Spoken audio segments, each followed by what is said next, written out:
Hindi alam ng congressman eh. Yun yung tinatawag na sagasa. Gulat siya, paglabas ng GAA, biglang lumobo yung distrito niya. Ganun ang mangyayari doon. Yun yung tinatawag na Mr. Chair, sagasa. walang paalam. So malalaman niya na lang pag nandoon na sa GAA Opo. na nadagdagan.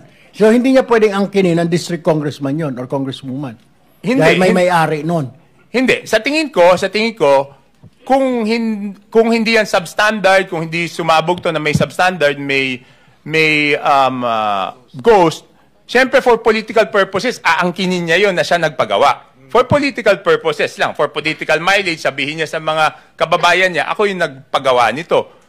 Pero ngayon, lumabas yung mga ganyan, nung tinanong ko sila, kasi tinanong ko yan eh, siyempre tinanong ko sa kanila, para lang sigurado ako na hindi nila request kasi baka request nila. Tinanong ko, sinabi ko, request nyo ba to?